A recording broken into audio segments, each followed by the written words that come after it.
আমার ভাইরা, আজকে মিজান রহমান আজহারি বাংলাদেশের গৌরব, আলহামদুলিল্লাহ বলেন। তার মাহফিলে হাজার হাজার নয়, লক্ষ লক্ষ এই কোরআনের কর্মীদের ঢল, কথা বলে ঠিক কিনা?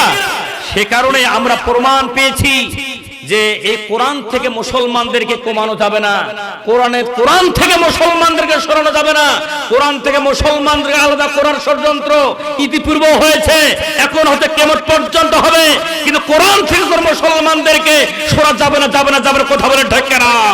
তোমার ঠিক কিনা বলে মুসলমান কোরআনের সাথে থাকতে রাজি আছেন তো?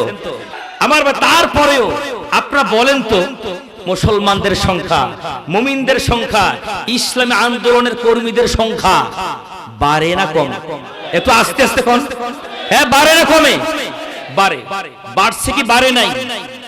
বাড়ছে কি বাড়ে নাই? প্রমাণ হিসাবে আপনার বেশি নয়, বেশি দূরে নয়, বড় হুজুরকে এনে বের করে এনে বাংলাদেশের এমন কোন মাঠ, এমন কোন ঘাট পাওয়া যাবে না যেখানে এনে কোরআনের তাফসীর যদি করা যায়, আল্লাহর কসম করে বলছি, গোটাল বাংলাদেশের এমন কোন প্রান্ত থাকবে না যে প্রান্ত থেকে কোরআনের আলোচনা শোনার জন্য মুমিনরা, ইসলাম আন্দোলন কর্মীরা ছুটে আসবে না। মুসলমান কথা বলেন ঠিক কিনা? এই নীলফামারীর চৌরার মুসলমানরা ভালো করে বলেন, ওয়ারাব্বাকা ফাকাব্বির। আল্লাহ তাআলা বলেন, মুসলমানরা আল্লাহর জন্য তোমরা তাকবীর দাও। সুতরাং তাকবীর দেওয়া নফল মুস্তাহাব নয়, তাকবীর দেওয়া ফরজ, কথা বলেন ঠিক কিনা? যে যুগে যুগে মুসলমানদের উপরে, ইসলামী আন্দোলনের উপরে ঝড় চলবে। কি চলবে বলেন তো? আরে ঝড় উঠবে। আর এই ঝড়ের মধ্যে, ইসলামী আন্দোলনের মধ্যে, কোরআনের কর্মীদের উপরে, ইসলামী আন্দোলনের কর্মীদের উপরে জুলুম আসবে, নির্যাতন আসবে, ঝড় আসবে।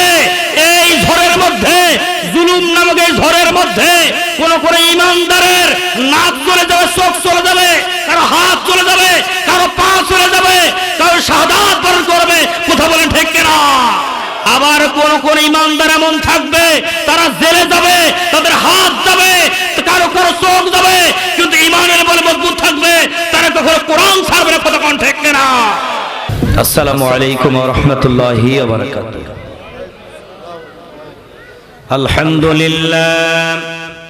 আলহামদুলিল্লাহ নাহমাদুহু ওয়া নাস্তাঈনুহু ওয়া নাস্তাগফিরুহু ونعوذ بالله من شرور أنفسنا ومن سيئات أعمالنا من يهد الله فلا مضل له ومن يضلله فلا هادي له ونشهد أن لا إله إلا الله وحده لا شريك له ونشهد أن سيدنا وحبيبنا ومولانا محمدا عبده ورسوله الذي أرسله بالحق بشيرا ونذيرا وداعيا إلى الله بإذنه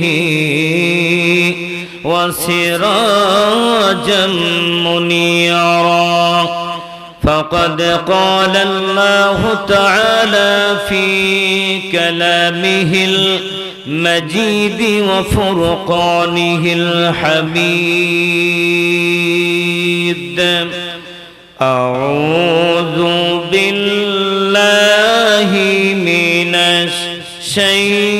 الشيطان الرجيم بسم الله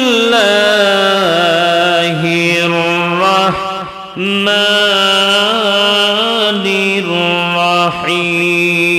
الرحيم إن الذين قالوا ربنا الله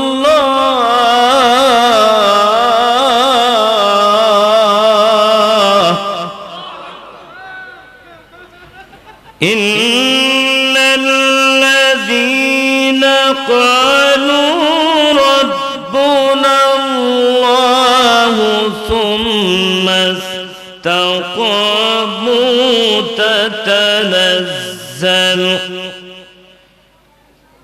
تتنزل عليهم الملائكة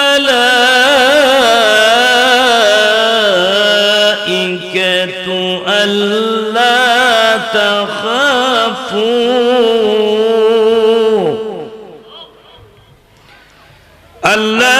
تخافوا ولا تحزنوا وأبشروا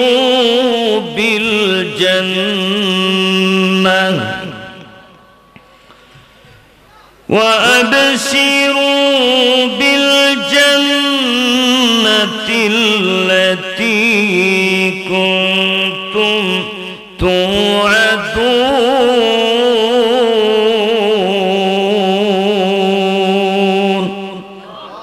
صدق الله العظيم.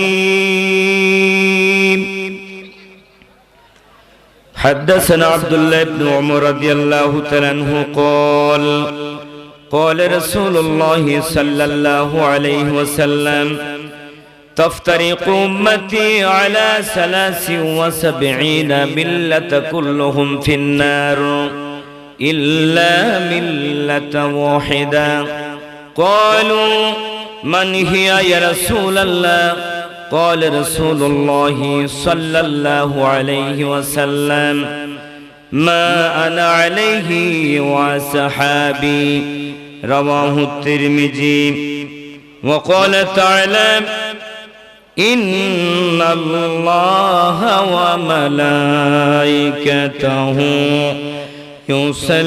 يصلون على النبي يا أيها الذين آمنوا صلوا عليه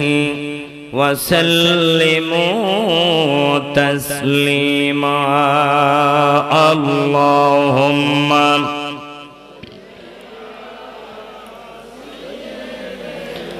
مولانا محمد وعلى آله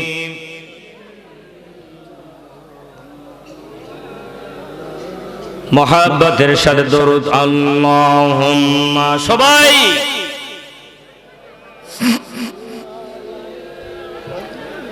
মাওলানা মুহাম্মদ ওয়া আলা আলি সাইয়্যিদিনা।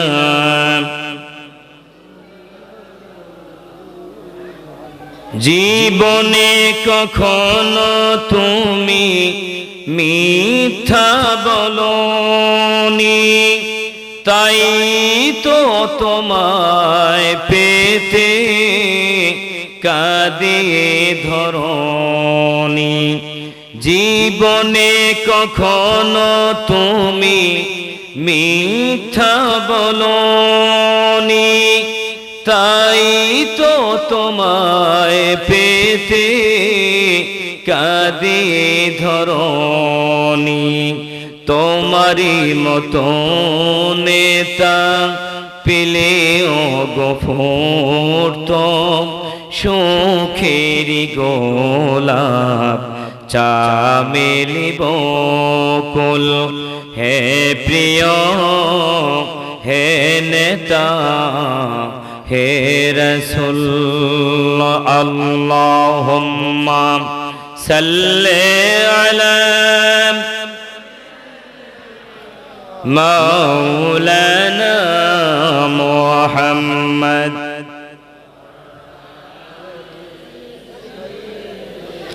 মাওলানা। একটু মহব্বতের সাথে জিকির করি লা ইলাহা। সবাই জবান ছেড়ে দেন, পড়েন লা ইলাহা। আরো জোরে লা ইলাহা ইল্লাল্লাহ।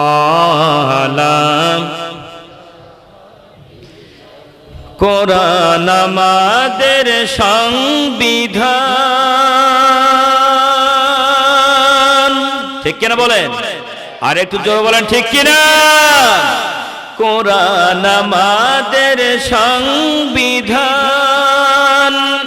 উড়াও সবাই তার বিজয় নিশান। কোরআন আমাদের সংবিধান, উড়াও সবাই তার বিজয় নিশান। নেতায় আমাদের রাসূলুল্লাহ, লা ইলাহা, আরো জোরে, লা ইলাহা ইল্লাল্লাহ, লা ইলাহা ইল্লাল্লাহ মুহাম্মাদুর রাসূলুল্লাহ।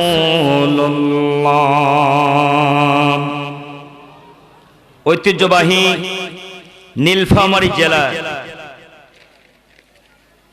উত্তর চওড়া পাটওয়ারি পাড়া ওয়াক্তিয়া মসজিদ উন্নয়ন ও হিলফুল ফুজুল ক্লাবের উদ্যোগে আয়োজিত আজকের এই বিশাল তাফসীরুল কোরআন মাহফিলে মুহতারাম মুকাররম সর্বজন শ্রদ্ধেয় অশেষ সম্মানিত জনাব সভাপতি সাহেব, আজকের মাহফিলের যিনি সভাপতিত্ব করছেন আপনাদের অত্যন্ত সুপরিচিত, গর্বিত মায়ের গর্বিত সন্তান, হাজিউল হারামাইন, আল্লাহর ঘরের মেহমান, আল্লাহরই মেহমান, আলহামদুলিল্লাহ বলেন। বিশিষ্ট সমাজসেবক, উত্তর চৌরা নীলফামারী সদর আলহাজ মোহাম্মদ আবুল কালাম আজাদ সাহেব, আল্লাহ তাআলা তার বান্দাকে, তার এই গোলামকে মৃত্যু পর্যন্ত দিনের উপরে চলার এবং দিনের জন্য আল্লাহ তাআলা তাকে কবুল করেন। সকলে পড়ি আমিন, আর সকলে পড়ি আমিন। আজকের মাহফিলের সম্মানিত সহ সভাপতি, প্রধান অতিথি সহ বিশেষ অতিথিবৃন্দ, আমন্ত্রিত অতিথিবৃন্দ, আজকের মাহফিলের সম্মানিত সুধী মণ্ডলী, আজকের মাহফিলের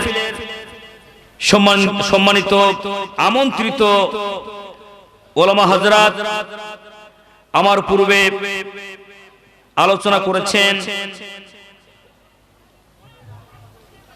বাংলাদেশ জাতীয় মুফাসসির পরিষদ নীলফামারী জেলা শাখার সম্মানিত সহকারী প্রচার সম্পাদক জনাব হাফেজ মাওলানা হুমায়ুন কবির সাহেব। আরো কথা বলেছেন একেবারে আমার পূর্বে, যিনি কথা বলে আলোচনা করে আপনাদেরকে মুগ্ধ করেছেন, উস্তাজুল আসাতিজা, উস্তাজুল মুকাররম, বিশিষ্ট আলেমে দ্বীন, জামির বাড়ি আলিম মাদ্রাসা সম্মানিত সুযোগ্য প্রিন্সিপাল, যিনি আমার মতো অনেক বড় বড়, আমার থেকে আরো বড় বড় আলেম তৈরি করেছেন, তৈরি করে তিনি নিজেকে ধন্য হয়েছেন। তিনি আলোচনা করেছেন জনাব হযরত মাওলানা আবুল হাসান সাহেব, দামাত বারাকাতুল আলিয়া, বারাকাল্লাহু ফি হায়াতি, সকলে পড়ি আল্লাহুম্মা আমিন। আজকের মাহফিলের সম্মানিত প্রধান মুফাসসির, আন্তর্জাতিক খ্যাতি সম্পন্ন মুফাসসির কোরআন, বাংলাদেশের আলোড়ন সৃষ্টিকারী প্রখ্যাত মুফাসসির কোরআন, বাংলাদেশ জাতীয় মুফাসসির পরিষদ এর কেন্দ্রীয় যুগ্ম সাধারণ সম্পাদক জনাব হযরত মাওলানা আব্দুল কাদের জিহাদি সাহেব, আল্লাহ তাআলা তার এই গোলামকে গোটাল দেশ এবং জাতির জন্য আল্লাহ কবুল করেন। সকলে পড়ি আমিন। আজকের মাহফিলের সম্মানিত ওলামা হযরত, এখানে আমার অনেক ওলামা হযরত আছেন যাদের ছাত্র হওয়ার যোগ্যতা আমার নেই, আমার নাম তাদের জানা নেই, আল্লাহ তাআলা তাদেরকে কবুল করেন। সকলে পড়ি আমিন।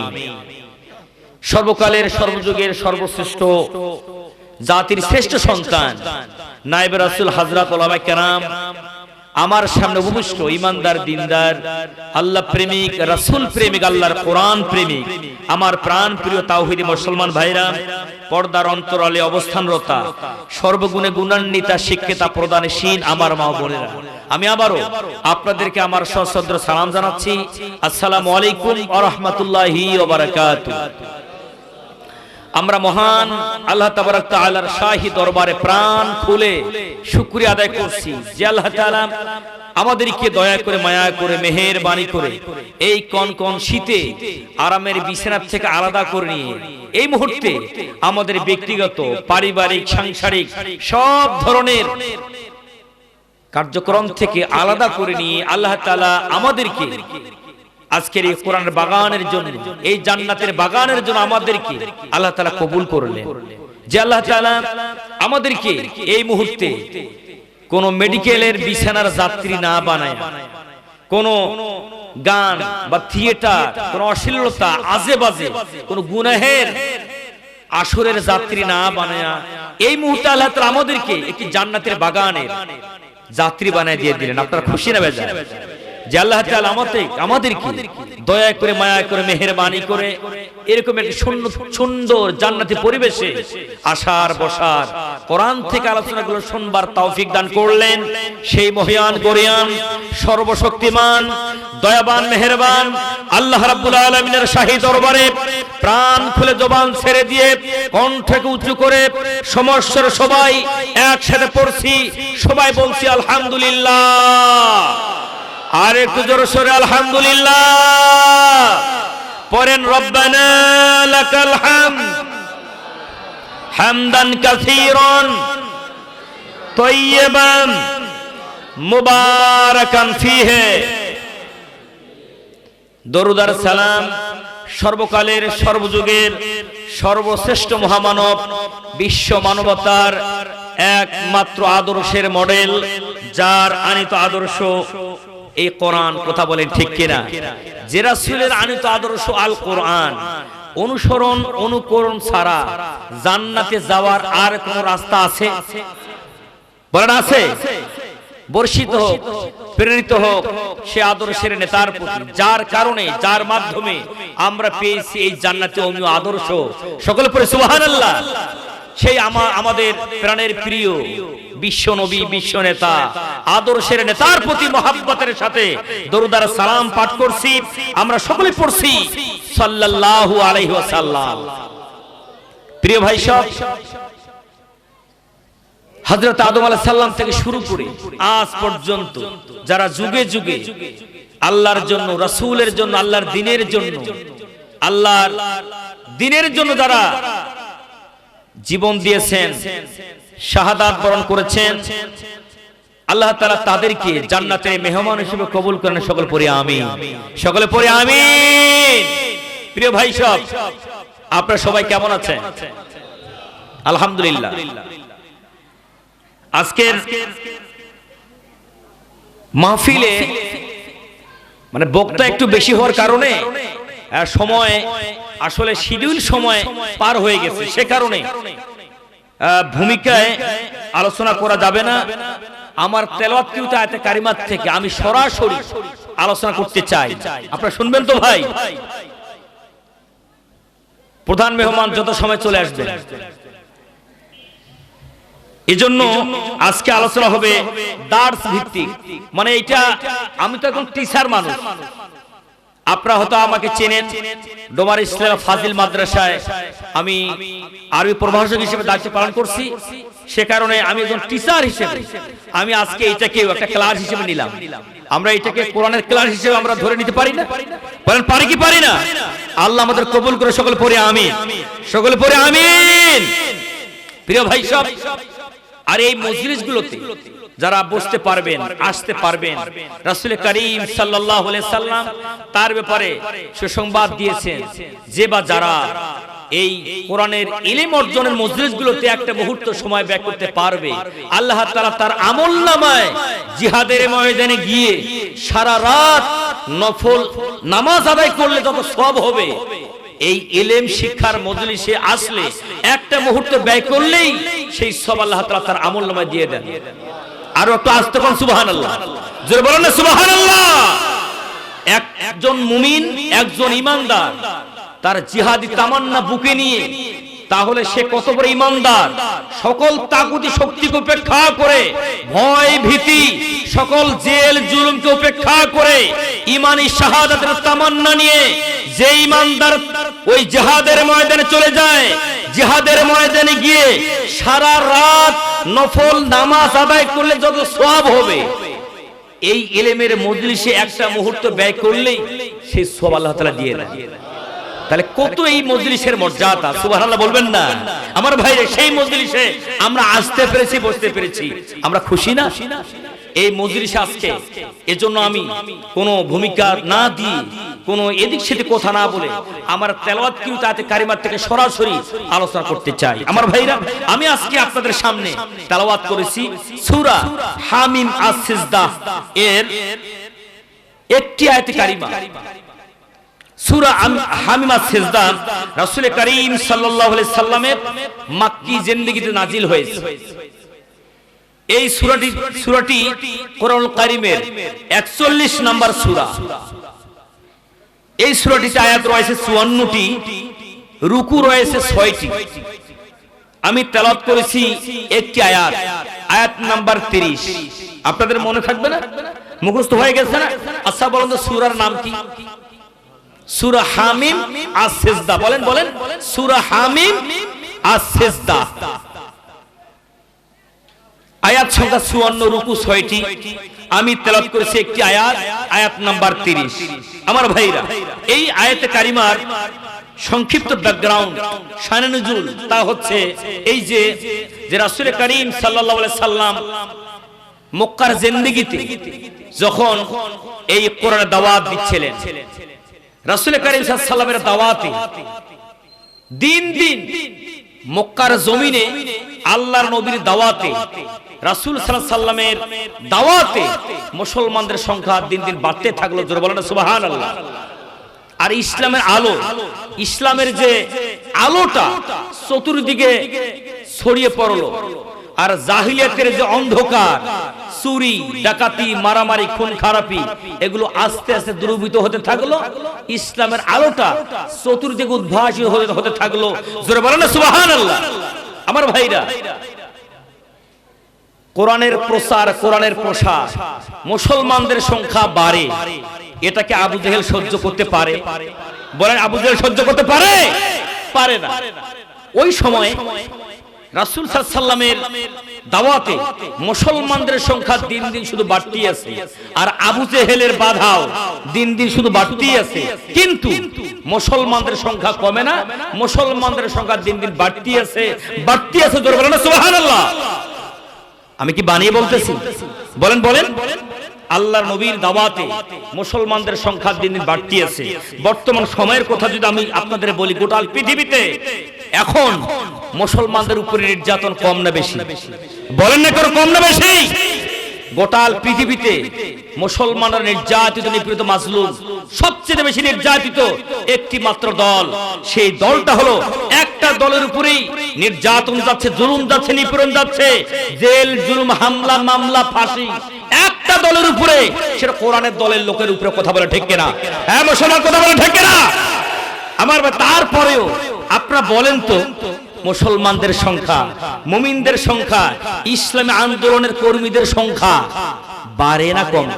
একটু আস্তে আস্তে কোন। হ্যাঁ, বাড়ে না কমে? বাড়ে। বাড়ছে কি বাড়ে নাই? বাড়ছে কি বাড়ে নাই? প্রমাণ হিসাবে আপনার বেশি নয়, বেশি দূরে নয়, বড় হুজুরকে এনে, বের করে এনে, বাংলাদেশের এমন কোন মাঠ, এমন কোন ঘাট পাওয়া যাবে না যেখানে এনে কোরআনের তাফসীর যদি করা যায়, আল্লাহর কসম করে বলছি, গোটাল বাংলাদেশের এমন কোন প্রান্ত থাকবে না যে প্রান্ত থেকে কোরআনের আলোচনা শোনার জন্য মুমিনরা, ইসলাম আন্দোলন কর্মীরা ছুটে আসবে না। মুসলমান, কথা বলেন ঠিক কিনা? আমার ভাইরা, আজকে মিজান রহমান আল আজহারি, মিজান রহমান আজহারি বাংলাদেশের গৌরব, আলহামদুলিল্লাহ বলেন। তার মাহফিলে হাজার হাজার নয়, লক্ষ লক্ষ এই কোরআনের কর্মীদের ঢল, কথা বলে ঠিক কিনা? সে কারণে আমরা প্রমাণ পেয়েছি যে এই কোরআন থেকে মুসলমানদেরকে কমানো যাবে না, কোরআন থেকে মুসলমানদেরকে সরানো যাবে না, কোরআন থেকে মুসলমানদেরকে আলাদা করার ষড়যন্ত্র ইতিপূর্বে হয়েছে, এখন হতে কিয়ামত পর্যন্ত হবে, কিন্তু কোরআন থেকে মুসলমানদেরকে সরা যাবে না, যাবে না, যাবে না, কথা বলে ঠিক কিনা? তোমার ঠিক কিনা বলে মুসলমান কোরআনের সাথে থাকতে রাজি আছেন তো? কারা কারা রাজি আছেন দুহাত তুলে দেখেন তো। লিল্লাহি তাকবীর। আচ্ছা, তাকবীর দেওয়া মুস্তাহাব না ফরজ? হ্যাঁ বলেন না কেন মুসলমানরা? এই নীলফামারীর চৌরার মুসলমানরা ভালো করে বলেন, ওয়া রাব্বাকা ফাকাব্বির। আল্লাহ তাআলা বলেন মুসলমানরা আল্লাহর জন্য তোমরা তাকবীর দাও। সুতরাং তাকবীর দেওয়া নফল মুস্তাহাব নয়, তাকবীর দেওয়া ফরজ, কথা বলেন ঠিক কিনা? আমরা তাকবীর দিতে চাই আল্লাহর নামে। হাতগুলো টান টান করেন, হাতগুলো টান টান করেন, একটু একটু হাতগুলো মুট করেন, এই উমরের মতো। হ্যাঁ, কি ব্যাপার? এই আল্লাহু আকবার বলতে স্যার আপনারা অনেকবার দিয়েছেন, আপনারা খুব ঘেমে গেছেন, খুব ক্লান্ত হয়ে আমার সাথে একটু দেন লিল্লাহি তাকবীর। আল কোরআনের আলো ঘরে ঘরে এ পর্যন্ত কিয়ামত পর্যন্ত আমরা স্বাধীনতা থেকে শুরু করে আজ পর্যন্ত ঘরে ঘরে জ্বালাইলাম, এ পর্যন্ত কোরআন দিয়ে আমরা ঘরগুলোকে আলোকিত করতে পারিনি, কথা বলে ঠিক কিনা? ঘরগুলোকে যদি আলোকিত করতে চান তাহলে একেবারে কারেন্টের যেমন মেইন সুইচ আছে এরকম বাংলাদেশের মেইন সুইচ সংসদ, কথা বলে ঠিক কিনা? হ্যাঁ, আল কোরআনের আলো জ্বালাবে সংসদে, কথা বলে ঠিক কিনা? আল কোরআনের আলো। হ্যাঁ, এবার ঠিক হয়েছে, আরো আল কোরআনের আলো। আচ্ছা, বিশ্ব সালাম সংসদে কোরআন জ্বালান নাই? কয় বছর জ্বালাইছেন? আরে 10 বছর। বলেন বলেন লিল্লাহি তাকবীর। আল কোরআনের আলো, লিল্লাহি তাকবীর। আমার ভাইরা বলতেছিলাম রাসূল করিম সাল্লাল্লাহু আলাইহি সাল্লাম যখন মক্কার জমিনে কোরআনের দাওয়াত দিতে লাগলেন, আল্লাহর নবীর দাওয়াতের দিন দিন মুসলমানদের সংখ্যা বাড়ে, কিন্তু আবু জেহেল উতবা সাইবা এটাকে পছন্দ করতে পারলো না, মেনে নিতে পারলো না, ফলে মুসলমানদেরকে ধরে গ্রেফতার করলো, জেলের মধ্যে পুরালো, মুসলমানদেরকে ধরে ধরে গ্রেফতার করলো আর নির্যাতন করলো, কথা বলেন ঠিক কিনা? আমার ভাইরা হযরত বেলালকে গ্রেফতার করা হলো। বেলালকে গ্রেফতার করে একটা অপরাধ, সে অপরাধটা হলো ঈমান আনা, কথা বলেন ঠিক কিনা? বেলালের কোনো দোষ ছিল না, বেলালকে ধরে তার 2 হাত 2 পা বেঁধে দিয়ে মরুভূমির উত্তপ্ত বালুরাশির উপরে শুইয়ে দিয়ে বড় পাথর চাপাতো হয়েছিল, কথা বলেন ঠিক কিনা? আমার ভাইরা বেলালকে বুকের উপর পাথর চাপা দিয়ে উমাইয়া পিটাচ্ছিল, মারতেছিল আর বলতেছিল, বেলাল তুমি যদি ঈমান ত্যাগ না করে, ইসলাম ত্যাগ না করে, কোরআন ছেড়ে না দাও, আল্লাহর নবীর আদর্শ ছেড়ে না দাও, তাহলে এর চাইতে বড় পাথর তোমার বুকের চাপা দেওয়া হবে। আমার ভাইরা বেলাল রাদিয়াল্লাহু তাআলা সেদিন বলেছিলেন, ও উমাইয়া রে, এই বড় পাথর ভয় দেখালে আমি ঈমান ত্যাগ করব না। বড় পাথর কেন? আমার বেলালের বুকের উপরে মক্কার সবচেয়ে বড় পাহাড়টাও যদি চড়ায় দাও, তারপরেও বেলালকে তার ঈমান থেকে 1 চুল পরিমাণ পর্যন্ত দূরে সরানো যাবে না। জোরে বলেন সুবহানাল্লাহ। আমার ভাইরা বেলাল ঈমান ত্যাগ করলেন না। এভাবে করে যখন বেলাল ঈমান ত্যাগ করলেন না, তখন বেলালের 2 পায়ে রশি লাগানো হলো, 2 পায়ে রশি লাগায় 2টা উটের সাথে বেঁধে দিল। আমার ভাইরা উটকে তাড়া করা হলো, উট দৌড়াচ্ছিল, বেলালের পিঠ, বেলালের শরীর একেবারে ছন্ন বিচ্ছন্ন হয়ে যায়, ক্ষতবিক্ষত হয়ে যায়। আমার ভাইরা মক্কায় যারা গেছেন, হজ করতে যারা গেছেন, মক্কার জমিনে মক্কাতে একটা রাস্তা রয়েছে, যে রাস্তা দিয়ে বেলালকে টেনে হেঁচড়ে নিয়ে যাওয়া হয়েছিল। ওই রাস্তার তখন পাকা ছিল না, পাথর দিয়ে বন্ধুর ছিল, উঁচু উঁচু ছিল। সে রাস্তা দিয়ে বেলালকে যখন নিয়ে যাওয়া হচ্ছিল, বেলালের পিঠ, বেলালের চামড়া, বেলালের শরীর ক্ষত বিক্ষত হয়ে গিয়েছিল, রক্তাক্ত হয়ে গিয়েছিল। আমার ভাইরা ওই বেলালকে যে রাস্তা দিয়ে নিয়ে যাওয়া হয়েছিল, ওই রাস্তার নাম রাখা হয়েছে তরিকে বেলাল। জোরে বলেন সুবহানাল্লাহ। আজও সেই রাস্তা রয়েছে, কথা বলে ঠিক কিনা?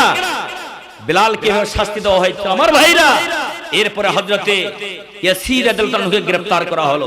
একটা অপরাধ, সেটা হচ্ছে ঈমান এনেছে আর কোরআন গ্রহণ করেছে। কথা বলেন ঠিক কি না?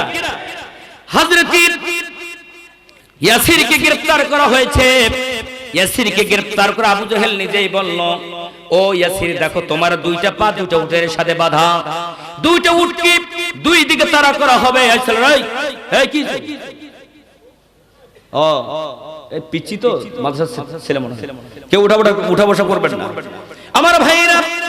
হযরত ইয়াসিরকে দুইটা পা দুইটা বেঁধে দিয়ে আবু জেহেল নিজেই বলল, দেখো ইয়াসির তোমার দুইটা পা দুইটা উটের সাথে বাঁধা, দুই দিকে তাড়া করা হবে দুইটা উটকে, তুমি ছেড়ে দুই টুকরা হয়ে শাহাদাত তুমি মরে যাবে, ইন্তেকাল করবে, সেরে হয়ে যাবে। বলো ঈমান ত্যাগ করবে কিনা? আমার ভাইরা হযরত ইয়াসির রাদিয়াল্লাহু আনহু বলেছিলেন, ও আবু জেহেল চোখ রাঙ্গায়া হুমকি ধমকি দেখায়া কোনো লাভ হবে না। আমার শরীরটাকে দুই টুকরা কেন, আমার শরীরটাকে যদি কেটে কেটে টুকরা টুকরা করা হয়, তারপরেও আমি যে নবীর উপরে ঈমান এনেছি, আল্লাহর উপরে যে আল্লাহর উপরে ঈমান এনেছি, যে দিন গ্রহণ করে ইসলাম কবুল করেছি, ওই দিন থেকে ইসলাম থেকে ঈমান থেকে আমাকে এক চুল পরিমাণ পর্যন্ত দূরে সরানো যাবে না। জোরে বলেন সুবহানাল্লাহ। আমার ভাইরা ওই দিন হযরত ইয়াসির রাদিয়াল্লাহু আনহু যখন এমন কথা বলেছিলেন ঈমানের বলে বলিয়ান হয়ে, তখন আবু জেহেল দুইটা উটকে দুই দিকে তাড়া করেছিল। হযরত ইয়াসির রাদিয়াল্লাহু আনহু আমার ভাইরা ছেড়ে দুই টুকরা হয়ে শাহাদাত বরণ করেছেন, তারপরও তিনি জীবন দিয়েছেন, ঈমান দেন না। এই কথা বলেন ঠিক কিনা? কথা বলেন ঠিক কিনা? এমন নির্যাতন চলেছিল সাহাবায়ে কেরামদের উপর। আমার ভাইরা আপনারা বলেন, বর্তমান সময়ে এক ধরনের লোক আছে যারা বলে জীবন বাঁচা ফরজ। বলে কি বলেন? আচ্ছা বলেন তো, সাহাবায়ে কেরামদের আদর্শ থেকে আমরা যেটা পাইলাম, আচ্ছা জীবন বাঁচা ফরজ না ঈমান বাঁচা ফরজ? বলেন। আচ্ছা জীবন বাঁচা, আপনি বাঁচা ফরজ যদি আপনি মনে করেন, আচ্ছা বলেন তো আপনি ঈমান যদি বাদ দিয়ে জীবন রক্ষা করেন, এই জীবন তো আবু জেহেলেরও ছিল। কথা বলেন। আরে নমরুদ ফিরআউনেরও তো একটা জীবন ছিল। কথা বলেন। কিন্তু তাদের ছিল না ঈমান। কথা বলেন ঠিক কিনা? সাহাবায়ে কেরামরা ওকালতের জীবন দিয়েছেন, ঈমান তারা দেন নাই। কথা বলেন ঠিক কিনা? আজও যারা ঈমানের বলে বলিয়ান হয়ে কোরআনের প্রচার করছেন, কোরআনের রাজ কায়েমের আন্দোলন করছেন, কোরআনের জন্য তারা শাহাদাত বরণ করেছেন, বাতিলের কাছে কখনো মাথা নত করেন। কথা বলেন ঠিক কিনা? সুতরাং মুমিন ঈমান দিতে চায়, ঈমান দিতে রাজি, জীবন দিতে রাজি, ঈমান দিতে রাজি না। কথা বলেন ঠিক কিনা? হাসতে হাসতে ফাঁসির মঞ্চে তারা এগিয়ে যায়, তাদের পরিবারকে বলে যে আমি যে পথে যাচ্ছি তোমরা সেই পথে চলবা, আমার ছেলে মেয়েদেরকে সেই পথে তৈরি করবা। আমি কোনো অন্যায় করি না, আমার দ্বারা কোনো অন্যায় হয় না, তো আমার দ্বারা কোনো ঘুষ হয় না, আমার দ্বারা কোনো মানে সুদ ঘুষ চলে না, অন্যায় চলে না, আমার 1 টাকার দুর্নীতি হয় না। সুতরাং আমরা কোনো অন্যায় করি না, আমরা কোরআনের সৈনিক, কোরআনের খাদেম। জালিমের অত্যাচারে ফাঁসির মঞ্চে ঝুলতে রাজি, কিন্তু আমি ঈমান দিতে রাজি। কথা বলে ঠিক কিনা? সুতরাং আমরা সেই মুসলমান যারা আমরা জীবন দিতে রাজি, ঈমান দিতে রাজি। আমার ভাইরা হযরত বেলাল, খুবাইব, খাব্বাব, হযরত সুমাইয়া রাদিয়াল্লাহু আনহা এভাবে তারা জীবন দিয়েছেন, শাহাদাত বরণ করেছেন, তারা জীবন দিয়েছেন, ঈমান দেন নাই। কথা বলেন ঠিক কিনা? আমার ভাইরা এভাবে করে মক্কার জমিনে সাহাবায়ে কেরামদের উপরে নির্যাতন চলছিল, অত্যাচার চলছিল। আমার ভাইরা বলেন তো এইরকম অত্যাচার আমাদের দেশে গোটাল পৃথিবীতে মুসলমানদের উপরে আছে না নাই? বলেন আছে না নাই? আছে। গোটাল পৃথিবীতে শুধু মুসলমানদের উপরে চলছে জুলম আর নির্যাতন, ইস্তিমরার। কথা বলেন ঠিক কিনা? আমার ভাইরা মক্কার জমিনে যখন আল্লাহর নবী এবং সাহাবায়ে কেরামদের উপরে যখন এমন কোরআনের দাওয়াত দেওয়ার কারণে, কোরআনের প্রচার করার কারণে, আমার ভাইরা জমিনে দ্বীন কায়েমের আন্দোলন করবার কারণে যখন এরকম অত্যাচার এসেছিল, আল্লাহ রাব্বুল আলামিন আল্লাহর নবী এবং মুসলমানদের উপরে, আল্লাহ রাব্বুল আলামিন আল্লাহর নবী এবং মুসলমানদের জন্য সান্ত্বনা দিয়ে আর জান্নাতের সুসংবাদ দিয়ে এই আয়াত নাজিল করে দিলেন। জোরে বলেন সুবহানাল্লাহ। আল্লাহ রাব্বুল আলামিন জানাই দিলেন, ইন্নাল্লাযীনা ক্বালু রাব্বুনাল্লাহু সুম্মা ইসতাকামু তাতানাজ্জালু আলাইহিমুল মালাইকা আল্লা তাখাফু ওয়া লা তাহজানু ওয়া আবশিরু বিল জান্নাতিল্লাতী কুনতুম তুআদুন। আর একটু জোরে আল্লাহু আকবার। ভালো করে কান দিয়ে শুনুন, মন দিয়ে শুনুন মুসলমানেরা। আল্লাহর নবী এবং সাহাবা কেরামদের উপরে যখন, মুসলমানদের উপরে যখন ইসলাম প্রচারের কারণে, জমিনে দ্বীন কায়েমের কারণে, ঈমান আনার কারণে যখন তাদের উপরে জুলুম নির্যাতন চলছিল, ওই অবস্থা আল্লাহ রাব্বুল আলামিন তাদেরকে সান্ত্বনা দেওয়ার জন্য এবং জান্নাতের সুসংবাদ দিয়ে আল্লাহ তাআলা এই আয়াত নাযিল করেছেন। সুবহানাল্লাহ। যে মুহূর্তে গোটাল পৃথিবীতে মুসলমানদের উপরে চলছে জুলুম, নির্যাতন, হামলা মামলা, কথা বলেন ঠিক কিনা? এই অবস্থায় আল্লাহ রাব্বুল আলামিন মুমিনদেরকে কিয়ামত পর্যন্ত এই আয়াত দিয়ে আল্লাহ তাআলা দিচ্ছেন সান্ত্বনা আর জান্নাতের সুসংবাদ। সুবহানাল্লাহ বলবেন না? আমার তো বিশ্বাস যে আল্লাহর নবী যদি এ পর্যন্ত জীবিত থাকতেন, বেঁচে থাকতেন, আল্লাহর কসম, মুসলমানদের যে বর্তমান দশা চলছে, মুসলমানদের উপরে যে অত্যাচার চলছে, আল্লাহ তাআলা এই মুহূর্তে, এই পরিবেশে, এই সময়ে, এই পরিবেশে এই আয়াত নাযিল করতেন। কথা বলে ঠিক কিনা? সে কারণে আল্লাহ তাআলা কি সান্ত্বনা দিচ্ছেন আর জান্নাতের কি সুসংবাদ দিচ্ছেন, এটা আমাদের জানার দরকার আছে না? জানার দরকার আছে না নাই? আসুন তো, সেজন্য আমি এই আয়াত সিলেক্ট করেছি। আমরা যতটুকু সময় পাই এই আয়াতে কারিমাত থেকে আমরা একটু আলোচনা শুনতে চাই। আল্লাহ আমাদের কবুল করে। সকলে পড়ি আমিন, সকলে পড়ি আমিন। আল্লাহ রাব্বুল আলামিন জানাই দিলেন, ইন্নাল্লাযীনা ক্বালু, নিশ্চয়ই যারা বলিয়াছিল, বলে এবং বলবে, রব্বুনাল্লাহ, নিশ্চয়ই যারা বলে আল্লাহ আমার রব। আল্লাহ আমাদেরকে, আল্লাহ আমাদেরকে, আল্লাহ আমার রব, এই রবে আমার সব। বলেন সবাই, আল্লাহ আমার রব, এই রবে আমার সব। দমে দমে তনু মনে তারি অনুভব। আল্লাহ আমার রব, এই রবে আমার সব। তোমার দুনিয়াতে আমি যেদিকে তাকাই, অথই নিয়ামতে ডুবে আছে সবাই। পাখ পাখালির গানে তাসবিহ কালো রব। আল্লাহ আমার রব, বলেন আল্লাহ আমার রব, এই রবে আমার সব। আল্লাহ আমার রব, আল্লাহ আমার রব, এই রবে আমার সব। দমে দমে তনু মনে তারি অনুভব। আল্লাহ আমার রব। আল্লাহ আমাদের কবুল করে বলি আমিন। আল্লাহ রাব্বুল আলামিন জানাই দিলেন, ইন্নামার নিশ্চয়ই, আল্লাযীনা মানে যে বা যারা, ক্বালু বলিয়াছিল, বলে এবং বলবে। কারণ কোরআনের আয়াত, কোরআনের কথা, কোরআনের হুকুমটা সর্বাবস্থায় বর্তমান। কথা বলেন ঠিক কিনা?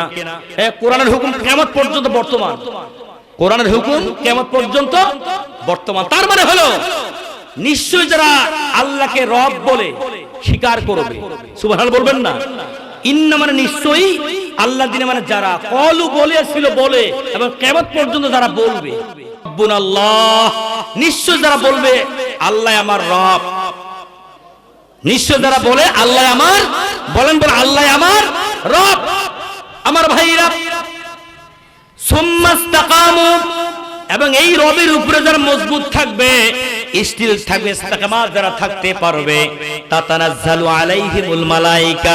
আল্লাহ তাআলা বলছেন, নিশ্চয় যারা আল্লাহকে রব বলে মানবে, রবের হুকুম যারা মেনে চলবে, আর এই হুকুম মানতে গিয়ে যারা ইস্তেকামাত থাকতে পারবে, রবের উপরে মজবুত থাকতে পারবে, তাতানাজ্জালু আলাইহিমুল মালাইকা। আল্লাহু আকবার। আল্লাহ রাব্বুল আলামিন জানাই দিলেন, ও দুনিয়ার মানুষেরা, মুমিনেরা, ঈমানদাররা, তোমরা যারা আল্লাহকে রব বলে স্বীকার করতে পারবে এবং এই রব বলে স্বীকার করার কারণে, রব মানার কারণে, রবের বিধান, রবের হুকুম, রবের আইন জমিনে মানার কারণে, জমিনে কায়েম করার কারণে যদি তোমাদের উপরে অত্যাচার আসে, জুলুম আসে, নিপীড়ন আসে, হামলা মামলা আসে, তাহলে যদি তুমি এমত অবস্থায় সুম্মাস্তাকামু, এই রবের বিধানের উপরে রবের উপরে ইস্তেকামাত থাকতে পারো, মজবুত থাকতে পারো, স্থির থাকতে পারো, তাহলে তাতানাজ্জালু আলাইহিমুল মালায়েকা, আল্লাহ রাব্বুল আলামিন তোমাদের সম্মানে তোমাদের সাহায্যে ফেরেশতা নাজিল করবেন।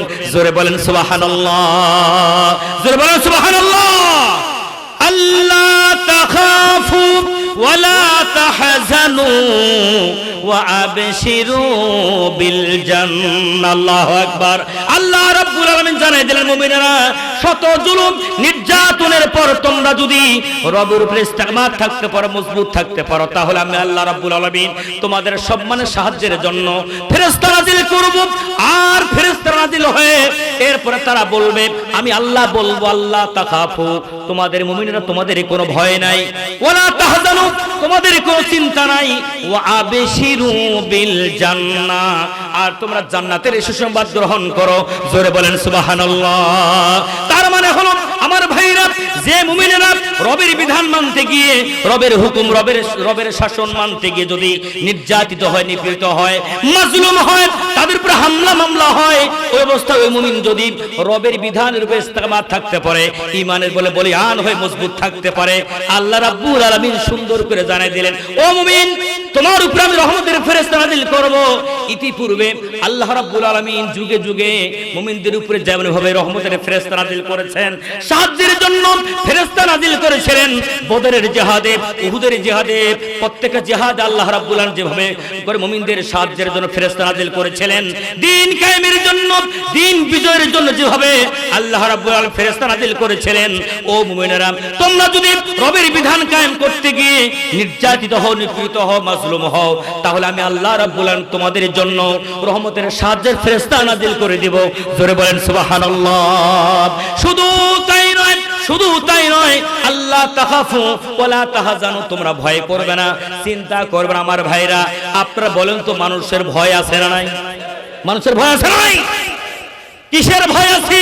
আমাদের চুরির ভয়, ডাকাতের ভয়, জেনার ভয়, হত্যার ভয়, সুদ ঘুষ, দুর্নীতি, অশ্লীলতা, বেহায়াপনা, আমাদের জীবনের ভয় আছে না নাই? আছে না নাই? এখন তো রাস্তা দিয়ে চলাই যায় না, এখন আরেকটা বের হইছে, এর আগে তো খুন হইছে, এখন হয় গুম। এখন কি হয়? হ্যাঁ বলেন, এখন কি হয়? গুম হয়। আমার ভাইরা, এমনও মানুষ আছে গুম করা হয়েছে, লাশ পর্যন্ত তাদেরকে দেওয়া হয়নি। আর কথা বলে না কেন? লাশ পর্যন্ত দেওয়া হয় নাই। ছোট ছোট বাচ্চাগুলো বিছানার মধ্যে কাতরাচ্ছে, মাটিতে কাতরাচ্ছে, তারা হামাগুড়ি দিচ্ছে। ওই মা, ওই মানুষের মা বেঁচে আছে, মা কান্নায় ভেসে যাচ্ছে, তার বুক সে পেটে ধারণ করেছে, 10 মাস 10 দিন দুধ পান করেছে, আদর করে বড় করেছে। তুমি কোন অধিকারে তাকে তুমি গুম করলে? কথা বলে ঠিক না? ছোট বাচ্চাগুলো স্কুল যেতে চায় না, বলছে বাবা ছাড়া স্কুলে যাব না, বাবা ছাড়া ঈদগাহর ময়দানে যাব না। আমার ভাইরা, এমনও আজকে হয়েছে, বাবা মারা গেছে, মা মারা গেছে, জানাজায় যেতে পারে না। কথা বলে ঠিক কিনা? আমার ভাইরা কথা বলে ঠিক না? অনেক অনেক কথা আমার ভাইরা। সুতরাং আজকে আমাদের ভয় আছে না নাই? আমাদের ভয় আছে না নাই? এই ভয় আল্লাহ তাআলা বলেন, মুমিনেরা তোমরা যদি আল্লাহর রবের বিধান মানতে পারো, রবের আইন জমিনে কায়েম করতে পারো, তাহলে তোমাদের কোনো ভয় নেই। জোরে বলেন সুবহানাল্লাহ। এবার তো তোমাদের কোনো চিন্তা নাই। আমাদের জান্নাতে যাওয়ার চিন্তা আছে না নাই? জাহান্নামে যাওয়ার ভয় আছে না নাই? আমার ভাইরা, আল্লাহ রাব্বুল আলামিন জানাই দিলেন, যে বান্দারা, যে মুমিন রবের হুকুমের উপরে ইস্তেকামাত থাকতে পারবে, মজবুত থাকতে পারবে, তাদের জাহান্নামের কোনো ভয় থাকবে না, আর জান্নাতে যাওয়ার জন্য কোনো চিন্তাও থাকবে না। জোরে বলেন সুবহানাল্লাহ। আমার ভাইরা, আল্লাহ রাব্বুল আলামিন কিয়ামতের দিন, মুসিবতের দিনে একদল মানুষকে বিনা বিচারে জান্নাত দান করবেন। জোরে বলেন সুবহানাল্লাহ। বিনা বিচারে জান্নাতি হতে চান? হ্যাঁ, বিনা বিচারে আপনারা জান্নাতি হতে চান? কারা কারা চান না? দুহাত তুলে দেখান তো। হয় দেখেন, দেখছেন? বলেন না কারা কারা চান? আপনারা কি ওয়াজ শুনতেছেন? আমি তো দাঁড় ভিত্তিক কথা বলতেছি, আমি এদিক সেদিকে এখনো যাইনি। বলেন গেছি? বলেন গেছি? আমার ভাইরা, আমরা সবাই জান্নাতে চাই, যেতে চাই বিনা বিচারে, বিনা হিসেবে, বিনা হিসেবে জান্নাত যেতে চাই তো। কিয়ামতের ময়দানে আল্লাহ তাআলা বিচার করবেন, একদল মানুষকে বিনা বিচারে জান্নাত দান করবেন। আর সুবহানাল্লাহ বলবেন না? আর একদল মানুষকে বিনা হিসেবে জাহান্নাম। আর একদল মানুষের হিসাব হবে, হিসাবটা হবে কঠিন। হিসাবটা কি হবে? তারা হবে মুনাফিক। বলেন বলেন। আর একদল মানুষের হিসাব হবে, হিসাব হবে সহজ, মানে অল্প একটু হিসাব হয়ে জান্নাত চলে। সুবহানাল্লাহ বলেন।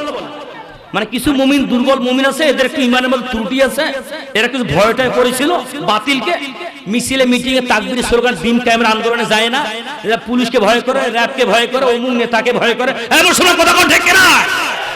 এই এদের একটু হিসাব কিতাব হবে, হ্যাঁ, হয়ে এরপরে তারপরে একটু আল্লাহ তাআলা হিসাব কিতাব নিয়ে তারপর তাদের জান্নাত দান করবে। সুবহানাল্লাহ বলেন। কিন্তু তাদের অন্তরের ভিতরে জিহাদের তামান্না আছে। কথা কোন ঠিক কিনা আমার ভাইরা? কিন্তু আমরা হিসাব কিতাব না, বিনা বিচারে জান্নাত যেতে চাই। এ রাজি আছে? রাজি আছেন? কারা কারা বিনা বিচারে আল্লাহর জান্নাতে যেতে চান? দুহাত আল্লাহকে দেখান। লিল্লাহি তাকবীর। আল্লাহ তুই আমাদেরকে বিনা বিচারে জান্নাতে যাওয়ার তৌফিক দান কর। বলে আমিন। বলেন আমিন। আমার ভাইরা হাত নামান। কিয়ামতের ময়দানে আল্লাহ রাব্বুল আলামিন একদল মানুষকে বিনা বিচারে জান্নাত দান করবেন। সুবহানাল্লাহ বলেন। আল্লাহ রাব্বুল আলামিন বলেন, ওয়াসিকাল্লাযীনা তাকাউ রাব্বাহুম ইলাল জান্নাতি যুমারা হাত্তা ইযা জাউহা ওয়া ফুতিহাত আবওয়াবুহা ওয়া ক্বালা লাহুম খাযানাতুহা সালামুন আলাইকুম তিবতুম ফাদখুলুহা খালিদুন। আল্লাহু আকবার বলেন।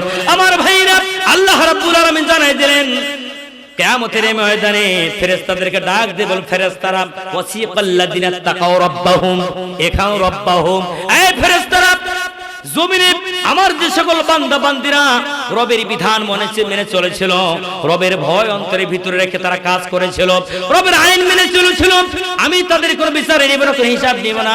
ওয়াসিকাল্লাযিনা তাকাউ রাব্বাহুম ইলাল জান্নাতি যুমারা। জোরে বলো সুবহানাল্লাহ।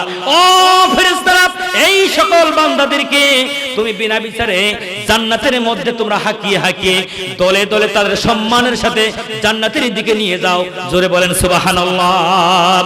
আমার ভাইরা, সেই দিন আল্লাহ রাব্বুল আলামিন অর্ডার পেয়ে, নির্দেশ পেয়ে কিয়ামতের ময়দানে ফেরেশতারা ওই সকল রবের ভয় যারা মেনে চলেছিল, রবের আইন যারা মেনে চলেছিল জমিনে দুনিয়ার জিন্দেগিতে, আল্লাহ তাআলা তাদেরকে সে জান্নাত দান করবেন। ফেরেশতারা তাদেরকে জান্নাতে নিয়ে যাবেন। ওয়াসিকাল্লাযিনা তাকাউ রাব্বাহুম ইলাল জান্নাতি যুমারা হাত্তা ইযা জাউহা ওয়া ফুতিহাত আবওয়াবুহা। আল্লাহ তাআলা বলেন, ও মুমিনেরা, তোমাদের জন্য আগে থেকে জান্নাতের দরজাগুলো আমি ওপেন করে রাখবো, খুলে রাখবো। জোরে বলেন সুবহানাল্লাহ।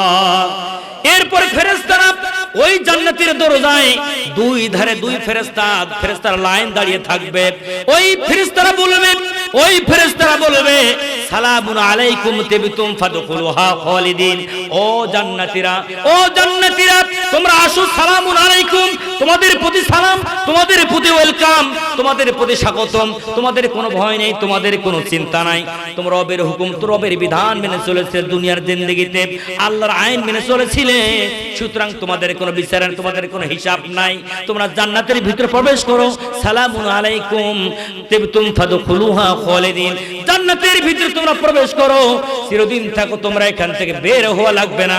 জোরে বলেন সুবহানাল্লাহ। বাংলাদেশের মাননীয় প্রধানমন্ত্রী যদি কোনো মাঠে আসে, আচ্ছা, প্রধানমন্ত্রীর নেতা নেত্রীরা যেদিক দিয়ে আসবেন ওই দুই ধারে দাঁড়িয়ে থাকবে কি থাকবে না? ফুল নিয়ে বিভিন্ন ওয়েলকাম জানাবে। কথা বলে ঠিক কিনা? স্লোগান জানাবে। আল্লাহ তাআলাও আমাদের জান্নাতীদের জন্য জান্নাতের দরজায় এরকম ফেরেশতাদেরকে দিয়া ওই জান্নাতীদেরকে ওয়েলকাম জানাবে। আর সুবহানাল্লাহ বলবেন না? ফেরেশতারা বলবে, ফুল ছিটাবে আর বলবে সালামুন আলাইকুম তিবতুম ফাদখুলুহা খালিদিন। হে জান্নাতীরা, তোমাদের প্রতি সালাম, তোমাদের প্রতি শান্তি, এই যে জান্নাতে প্রবেশ করো, চিরদিন থাকো, তোমাদের কোনো চিন্তা নেই, তোমাদেরকে ভয় নেই। সুবহানাল্লাহ বলেন। এরকম জান্নাতে যেতে চাই, জান্নাতের মেহমান হতে চাই, তাহলে আমাদের কি করতে হবে? মানতে হবে রব। মানতে হবে কি? আমার ভাইরা ভালো করে শুনুন, ভালো করে শুনুন। ঝড় তুফান হয় কি হয় না? ঝড় তুফান হয় না? এই কিছুদিন আগে আসছিল নাম বুলবুল। বলে কি বুলবুল? যে এলাকায় বুলবুল আসছিল আমার ভাইরা, এরপরে এর আগে আসছিল ফণি। কি আসছিল বলেন তো? ফণি, টর্নেডো, হেরিকেন, নার্গিস, আয়লা, নানান ধরনের প্রাকৃতিক গর্জ। কথা বলে ঠিক না আমার ভাইরা? আমি যে জিনিসটা বুঝাতে চাই, মুফাসসিরিনে কেরাম মানে বুঝাইছেন, বিশেষ করে আল্লামা ইবনে কাসির রাহমাতুল্লাহি আলাইহি বুঝাইছেন যে রাস্তার দুই ধারে গাছ থাকে। বলে কি থাকে বলেন তো? গাছ। আচ্ছা, এরকম প্রচন্ড ঝড়ো বাতাসে এই রাস্তার দুই ধারে যে গাছগুলো হেলতে থাকে, দুলতে থাকে, থাকে কি থাকে না? প্রচন্ড হাওয়ায়, প্রচন্ড বাতাসে, ঘূর্ণিঝড়ে গাছগুলো দুলতে থাকে, হেলতে থাকে। কথা ঠিক কিনা? যেদিক দিয়ে বাতাস ওদিক দিয়ে হেলতে থাকে। কতগুলো গাছ ডাল ভেঙে যায়, এমনকি কোন কোন গাছ মাটির সাথে মিশে যায়, ভেঙে যায়। কথা ঠিক কিনা আমার ভাই? আবার কতগুলো গাছ শত ঘূর্ণিঝড়কে তারা উপেক্ষা করে, শত বাধা পেরিয়ে তারা একটা মজবুত দাঁড়িয়ে থাকে। কথা ঠিক কিনা? এর দ্বারা মুফাসসিরিনে কেরাম বুঝাইছেন যে যুগে যুগে মুসলমানদের উপরে, ইসলামী আন্দোলনের উপরে ঝড় চলবে। কি চলবে বলেন তো? বলেন তো? আরে ঝড় উঠবে। আর এই ঝড়ের মধ্যে, ইসলামী আন্দোলনের মধ্যে, কোরআনের কর্মীদের উপরে, ইসলামী আন্দোলনের কর্মীদের উপরে জুলুম আসবে, নির্যাতন আসবে, ঝড় আসবে। এই ঝড়ের মধ্যে, জুলুম নামক এই ঝড়ের মধ্যে কোন ইমানদারের নাক চলে যাবে, চোখ চলে যাবে, কারো হাত চলে যাবে, কারো পা চলে যাবে, কারো শাহাদাত বরণ করবে। কথা বলেন ঠিক কিনা? আবার কোন ইমানদার এমন থাকবে তারা জেলে যাবে, তাদের হাত যাবে, কারো কারো চোখ যাবে, কিন্তু ইমানের বলে মজবুত থাকবে, তারা কখনো কোরআন ছাড়বে না। কথা কোন ঠিক কিনা আমার ভাইরা? এই শত বাধা বিপত্তির পরেও যারা ইস্তেকামাত থাকতে পারবে, সুম্মাস্তাকামু, ইস্তেকামাত যারা থাকতে পারবে, যারা মজবুত থাকতে পারবে রবের বিধানের উপরে, রবের হুকুমের উপরে, তাদের জন্যই আল্লাহ রাব্বুল আলামিন ওয়া আবশিরু বিল জান্নাহ, আল্লাহ তাআলা তাদেরকে জান্নাতের সুসংবাদ দিয়েছেন। জোরে বলেন সুবহানাল্লাহ। তারাই শুধু জান্নাত যেতে পারবে। আপনি সুলসুলা, আপনি ইমানদার হয়ে গেছেন, বিশাল আপনি কি ইমানদার হয়ে গেছেন, কি চমৎকার! একেবারে দাড়ি, জুব্বা, পাগড়ি আর পায়জামা, মনে হয় জান্নাত থেকে পালিয়ে আসছে। হ্যাঁ, কোথাকান না কেন? এমন ইমানদার আছে আমার ভাইরা, দাড়ি দেখলে মনে হয় মানে আমাদের কোনো ওখানে মানে বেল নাই, এর থেকে বড় উঁচা টুপি, দাড়ি, এরপর পাগড়ি, জুব্বা, আমল আখলে শয়তানের আব্বা। কথা কোন ঠিক আছে না? ইসলাম আন্দোলন ধার ধারে না। উনি শুধু কতগুলো আছে, শুধু মেসওয়াক আছে না নাই? হ্যাঁ, মেসওয়াক, শুধু জিলাপি খাওয়া, মিলাদ পড়া, শুধু নামাজ, শুধুমাত্র রোজা, শুধু জিকির আজকার, লা ইলাহা ইল্লাল্লাহ, সুবহানাল্লাহ, আর জান্নাত মামুর বাড়ি নাকি? আমার ভাইরা ভালো করে শুনুন, তাও চৌড়ার ভাইরা, নীলফামারীর ভাইরা, বিশ্বনবী সাল্লাল্লাহু আলাইহি ওয়াসাল্লাম শুধু মেসওয়াকই করেন নাই। আমি মেসওয়াকের বিরোধিতা করতেছি না, নামাজের বিরোধিতা করতেছি না, দাড়ি টুপির বিরোধিতা করতেছি না, বরং বিশ্বনবী সাল্লাল্লাহু আলাইহি ওয়াসাল্লাম মেসওয়াকও করেছেন, দাড়িও রেখেছেন, টুপিও পরেছেন, জুব্বা পাগড়িও পরেছেন, নামাজও পড়েছেন, রোজাও রেখেছেন, হজ করে যাকাতও দিয়েছেন। এরপর আল্লাহর নবীর জমিনে দ্বীন কায়েমের, কোরআনের রাজ কায়েমের আন্দোলন করেছেন। কথা বলে ঠিক কিনা? আপনার ঈমান আছে, আপনার নামাজ আছে, রোজা আছে, দাড়ি টুপি জুব্বা পাগড়ি আছে, কিন্তু আপনার জমিনে দ্বীন কায়েমের আন্দোলন নাই। আল্লাহর কসম করে বলছি, আপনি তো আব্দুল্লাহ বিন উবাইর উত্তরসূরি হয়ে গেছেন। কথা কোন ঠিক কিনা? কারণটা হচ্ছে যে আব্দুল্লাহ বিন উবাইয়ের, ভালো করে শুনুন, আব্দুল্লাহ বিন উবাইয়ের দাড়ি ছিল কি ছিল না? হ্যাঁ বলেন না কেন? মেসওয়াক করছে কি করে নাই? টুপি ছিল কি ছিল না? পাগড়ি ছিল কি ছিল না?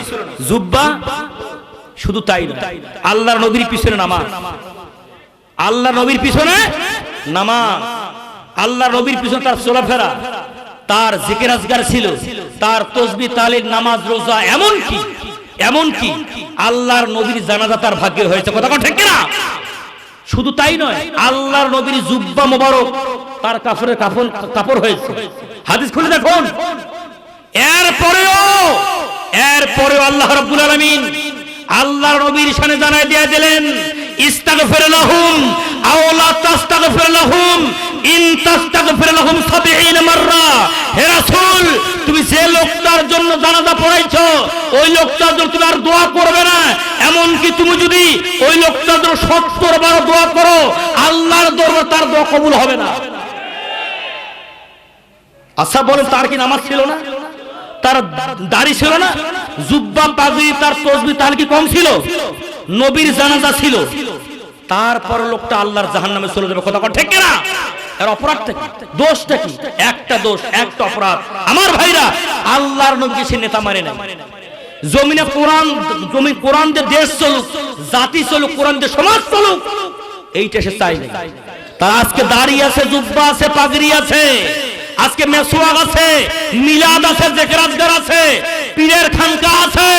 আল্লাহর কসম করে বলছি, তুমি যত আলেম ওলামা হও, পীর বুজুর্গ নেতা নেত্রী হও, ইমানদার বলে দাবি করে থাকো, তোমার নামাজ আছে, রোজা আছে, তুমি দিন কিয়ামের আন্দোলন যদি না থাকে, আল্লাহর কসম করে বলছি তোমার হাসর নাসর হবে আব্দুল্লাহ বিন উবাইয়ের সাথে। কথা কোন ঠিক কিনা? কোথায় আবার বুঝতে পেরেছেন? আমার কি কথা বুঝতে পেরেছেন? শুধুমাত্র দাড়ির নাম জান্নাত নয়। কথা কোন ঠিক কিনা? শুধুমাত্র নামাজে জান্নাত যাওয়া যাবে না, শুধু রোজাতে জান্নাত যাওয়া যাবে না। আপনার দাড়িও থাকবে, টুপি, পাগড়ি, মেসওয়াক, আপনার আতর, সুরমা, মিষ্টি খাওয়া সব থাকবে, কিন্তু জমিনে দিন কিয়ামের আন্দোলনটাও থাকবে। কথা ঠিক কিনা? কারণটা হচ্ছে যে জমিনে, যে দেশে আল্লাহর আইন, আল্লাহর কোরআন শাসন থাকবে না, ওই জমিনে, ওই দেশে, ওই পরিবেশে আল্লাহর জমিনে আল্লাহর আইন কায়েম করা ফরজ। কথা সমস্ত উলামায়ে কেরামগণ একমত। আল্লাহর কসম করে বলছি, চৌরার ভাইরা, নীলফামারীর ভাইরা, আমি আজকে কোরআন নিয়ে বলে গেলাম, আমি চ্যালেঞ্জ করে গেলাম, কোন উলামায়ে কেরাম যদি বলতে পারেন আমাদের প্রিয় মাতৃভূমিতে 95% মুসলমানদের দেশে, 4 লক্ষাধিক মসজিদের দেশে কোরআন আলাদনগর থেকে শুরু করে পার্লামেন্ট পর্যন্ত কোরআন আইন কি আছে? কোরআনে আছে? কোথাও এই কোরআনের আইন নাই। কথা বলেন ঠিক কিনা? যেহেতু মাত্র বাংলার জমিনে মুসলমানদের দেশ, এদের কোরআনের আইন নাই, এই জমিনে, এই দেশে, এই অবস্থায় মুসলমান বলে দাবি করলেই তার উপরে জমিনে দিন কায়েম করা ফরজ। কথা বলে ঠিক কিনা? দলিল সূরা আশ-শূরা 13 নম্বর আয়াতে কারিমা, আন আকিমুদ্দিন ওয়ালা তাতাফাররাকু ফীহি। মুসলমানরা, ইমানদাররা, প্রত্যেক নবীর উপর আমি দিন কায়েম করা ফরজ করে দিয়েছিলাম। তোমরা যারা ইমানদার বলে দাবি করবা, তোমাদের উপরেও একই দায়িত্ব, দিন কায়েম করে দাও জমিনের মধ্যে। কথা বলে ঠিক কিনা? ওয়ালা তাতাফাররাকু ফীহি, দিন কায়েমের ব্যাপারে কোনো মতপার্থক্য করতে পারবে। সুতরাং তুমি নবীর তরিকা নামাজ পড়বা, তুমি নবীর তরিকায় রোজা রাখবে, নবীর তরিকায় দাড়ি রাখবে, নবীর তরিকায় টুপি রাখবে, নবীর তরিকায় তুমি মেসওয়াক করবে, নবীর তরিকায় তুমি তাসবিহ পড়বে, নবীর তরিকায় তুমি কোরআনের রাজনীতি করবে না, তুমি এখন মুমিন হতে পারো না। কথা বলে ঠিক না? সুতরাং খারাপ লাগতেছে, হয় দাওয়াত হোক আর নাই হোক, আজকে যখন কিছু কয়া যায় নাকি কোন কোরআনের হক কথা, কোরআনের, কারণ কোরআন হক কথা আজকে বলতে না পারি, কিয়ামতের ময়দানে জিহ্বা কেটে নেওয়া হবে। অনেক বক্তা বের হইছে কমার্শিয়াল টাকা ইনকামের জন্য, পকেট গরম করার জন্য। কথা বলে ঠিক কিনা? হ্যাঁ, মুসলমান কথা বলে ঠিক কিনা? বহু বক্তা আছে মঞ্চে উঠলে মঞ্চ ফাটা ফেলায়। কথা বলেন, মঞ্চ ফাটা ফেলায়। তার শান আর মান কি? যে ইমান দিন কায়েমের আন্দোলনের ধার ধারে না, যে ইমান লেবাসধারী কোরআন হাদিস তাও পড়ে না, যে ইমান খাজার নামে মাজার করে ফুলুস কামাই, যে ইমান শিরকিয়াতের আমল করে ভিতরা হয়, যে ইমান বাস্তবে নাই, যে ইমান বাস্তবে নাই, কোথার চলে ফাঁকা বলি, কিভাবে তারে বলো ইমান বলি, কিভাবে তারে বলো ইমান বলি। কথা বলে ঠিক না? যে ইমান ভুলে নাস্তিকতার মঞ্চে উঠে, এমন ইমানদার আছে না, নাস্তিকের মঞ্চে উঠে, আমার ভাইরা, তোমার ভাইরা, অমুক নেতার চরিত্র ফুলের মতো চরিত্র, নামাজ পড়ে না 1 ওয়াক্ত। কথা কোন ঠিক কিনা? আর মদ খায় 5 ওয়াক্ত। মুসলমান কথা বলে কেন? আছে না? নয় আছে না এরকম? কাজে কবি বলছেন, যে ইমান ইমান ভুলে নাস্তিকতার মঞ্চে উঠে, যে ইমান বাতিল মতের তোষণ করে ফায়দা লুটে, যে ইমান মসজিদের ওই কয় না কথা সাহস করে। এমন ইমাম আছে না মসজিদে সাহস করে কথা বলতে চায় না, চাকরি বাঁচার জন্য কথা কোন ঠিক না। যে ইমান মসজিদের ওই কয় না কথা সাহস করে, যে ইমান দেখো দেখে নাজের আরাকানে ভাইরা মরে। যে ইমানে ময়দানে নাই, যে ইমানে ময়দানে নাই, মঞ্চে ফুটায় কথার কলি, কিভাবে তারে বলো ইমান বলি, কিভাবে তারে বলো ইমান বলে। কথা বলে ঠিক না? আমি তাকবীর দিচ্ছি, থামেন। লিল্লাহি তাকবীর। শিডিউলটা একটু এলোমেলো হয়ে গেছে। আমাকে যদি 9টায় তুলে দেওয়া হতো তাহলে 10:30 1.5 ঘন্টা আমি কথা বলতাম। আমাকে দার্স ভিত্তিক আমি আপনাদের একটা প্যাকেজ উপহার দিয়ে দিতাম। আমার আলোচনা মূল যে সেন্ট্রাল থিম, যেটা মূল যেটা শিরোনাম, সেটা হচ্ছে রবের বিধান মেনেই জান্নাতে যেতে হবে। রবের বিধান মেনেই, রবের বিধান না মানা পর্যন্ত জান্নাতে যাওয়া যাবে। আমার ভাই আসুন, আমি শেষের দিকে চলে যাচ্ছি। তা হচ্ছে আমি বলেছিলাম যে আল্লাহ তাআলা বলছেন নিশ্চয়ই যারা আল্লাহকে রব বলে মানবে, ভালো করে শুনুন, নিশ্চয় আল্লাহকে রব বলে যারা মানবে এবং এই রবের উপরে ইস্তেকামাত থাকবে শত বাধা বিপত্তির পরেও, তাহলে আল্লাহ তাআলা তার উপরে কি করবেন? রহমতের ফেরেশতা নাযিল করবেন। সুবহানাল্লাহ বলবেন না? এরপর আল্লাহ বলবেন তোমাদের কোনো ভয় নাই, তোমাদের কোনো চিন্তা নাই। ও আবশিরু বিল জান্নাহ, আর তোমরা শোনো মুমিনেরা, রবের বিধানের উপরে ইস্তেকামাত থাকার কারণে তোমাদের উপর অনেক জেল জুলুম হামলা মামলা ফাঁসি অনেক কিছু হয়ে গেছে, তোমরা চিন্তা করো না, ভয় করো না। ও আবশিরু বিল জান্নাহ, আমি আল্লাহ তোমাদের জান্নাত দান করব। এ সুবহানাল্লাহ জোরে বলবেন না? এখন রব, এই রব কোন রব? আমাদের এই রবকে চিনার দরকার আছে না নাই? এই রবকে চিনতে হলে ম্যাক্সিমাম 1 ঘন্টার দরকার। আমার ভাইরা, রবের পরিচয় না জানলে আমরা কখনোই পূর্ণাঙ্গ ঈমানদার হতে পারি না। কেন বলেন? আচ্ছা, রুহের জগতে আল্লাহ তাআলা, রুহের জগতে আল্লাহ রাব্বুল আলামিন বল আলাস্তু বিরাব্বিকুম, আমি কি তোমাদের রব নই? বলেন নাই? ওইখানেও রব। সূরাতুল ফাতিহার শুরুতেও কোরআন যখন নাজিল হয়েছে, ইকরা বিসমি রাব্বিকাল্লাযী খালাক, পড়ো তোমার রবের নামে, পড়ো তোমার রবের নামে। এই সূরাতুল ফাতিহার শুরুতে রব, আলহামদুলিল্লাহি রাব্বিল, এখানেও রব। কোরআন পড়া শেষ করে দেন, কুল আউযু বিরাব্বিন, ওখানেও রব। কোরআন শুরুতেও রব, শেষেও রব। এরপর রূহের জগতে রব। মানুষ মরে যখন কবরে চলে যাবে, প্রথম প্রশ্ন মান রাব্বুকা, তোমার রবকে? তোমার আল্লাহকে, তোমার রহিম রহমানকে বলা হবে না, বলা তোমার রবকে। তার মানে শুরুতেও রব, শেষেও রব আছে না? রব কয় জায়গায় বললাম? রব কয় জায়গায়? 4 জায়গায়। এই দিকে কত, কয় জায়গায়? হ্যাঁ, 2 জায়গায়, 3 জায়গায়, 5 জায়গায়। দেখেন কি কাণ্ড শুরু হয়ে গেছে। 3 জায়গা, 4 জায়গা, 5 জায়গা। ক্লাসের টিচার বলছে বাবা গুড বানান করো। এখন স্যার যখন বলছে গুড বানান করো, স্টুডেন্ট একে A to Z থেকে দিয়ে দিয়েছে, A B C D E F G H I J K L M N O P Q R S T W X Y Z। বলছে বাবা তোমাকে বানান করতাম, গুড বানান করতে বলছে। সবগুলো বলে দিলে স্যার যেটা লাগে ওইটা নিয়ে বানান করেন, যেটা লাগে ওইটা নিয়ে বানান করেন। সেরকম নাকি রব 5 জায়গায়। এর খেয়াল, তাফসীরটা খেয়াল করেন তো। রূহের জগতে রব, আলাস্তু বিরাব্বিকুম। কোরআন নাজিলের শুরুতে রব, ইকরা বিসমি রাব্বিকাল্লাযী, রব, রবের নামে পড়ো। সূরাতুল ফাতিহার শুরুতে রব, আলহামদুলিল্লাহি রাব্বিল আলামিন। ঠিক কি না বলেন? এরপরে কোরআন পড়া শেষ করে দেন, সূরাতুন নাস, কুল আউযু বিরাব্বিন। এরপর মানুষ মরে যখন কবরে চলে যাবে, সেখানেও মান রাব্বুকা আছে না নাই? আমার ভাইরা, আমার কথা শেষ। তাহলে রব কয় জায়গায়? গোটাল কোরআন কারিমের ভিতরে রব শব্দ রয়েছে। মুফাসসিরে কেরামগণ গুনে গুনে হিসাব করেছেন 978 জায়গায়। 900, আল্লাহু আকবার বলেন। 978 জায়গায় রব শব্দটা রয়েছে। সকল রবের অর্থগুলোকে যে যে আয়াতে রব আছে, সমস্ত আয়াতের অর্থগুলো সামারাইজ করা যায়, তাহলে মোট অর্থ হয় 5টা। বলেন কয়টা? আর জোরে বলেন করে অর্থ কয়টা? 5টা। 1 নম্বর রব শব্দের অর্থ হলো স্রষ্টা। বলেন কি? আমাদের স্রষ্টাকে, আমাদের স্রষ্টাকে আল্লাহ, বাস আমরা আল্লাহকে স্রষ্টা বলে মানি না? মানি না? মানি, আলহামদুলিল্লাহ। রব শব্দের 2 নম্বর অর্থ হলো রিজিক দাতা, রাজ্জাক। আমাদের রিজিক দাতাকে আরে বলে না কেন? না কোনো এনজিও, না কোনো সমিতি। সময় থাকলে তো কইতাম, খবর হয়ে যায়। আমার ভাইরা সত্যগুলো বাদ দিয়ে দেন। তাহলে রব শব্দের 2 নম্বর অর্থ হলো রিজিক দাতা।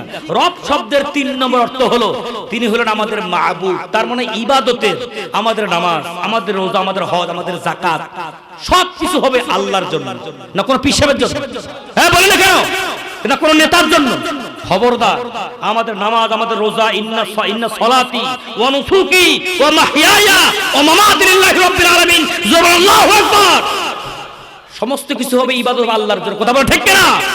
তাহলে রব শব্দের যে 3 নম্বর অর্থ, তিনি হলেন আমাদের মাবুদ, ইবাদত দাসত্বের তিনি হলেন মালিক। ঠিক কিনা বলেন? রব শব্দের 4 নম্বর অর্থ হলো তিনি হলেন আমাদের মালিক। বলেন কি? দুনিয়ারও মালিক, আখিরাতেরও তিনি। কথা বলেন, এটা আমরা মানি তো? এগুলো মানি তো? এরপর আসে রব শব্দের 5 নম্বর অর্থ, খুব কঠিন, খুবই কঠিন। রব শব্দের 5 নম্বর অর্থ হলো হাকিম। বলেন কি? বলেন তো। হ্যাঁ বলেন না কেন? রব শব্দের অর্থ কি? হাকিম। হাকিম মানে কি?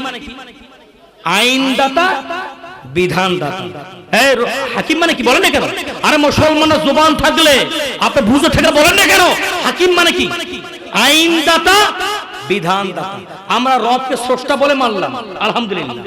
রাজ্জাক, রিজিক দাতা বলে মানলাম। তিনি আমাদের ইবাদতের মালিক, তাও মানলাম। তিনি আমাদের মালিক, তাও মানলাম। কিন্তু রব শব্দের 5 নম্বর অর্থ তিনি হলেন আমাদের হাকিম। তিনি আইনদাতা, বিধানদাতা। আপনারা এবার বলেন আসমান কার? হ্যাঁ, শেষ ওয়াজ আমার ওয়াজ শেষ। আপনারা স্বীকৃতি দেন, আসমান কার? সবাইকে জবান ছেড়ে দিয়ে বলতে হবে। যাদের যাদের জবান আল্লাহ দিয়েছেন সবাইকে বলতে হবে আসমান কার? চন্দ্র সূর্য কার? গ্রহ উপগ্রহ কার? এই জমিন কার?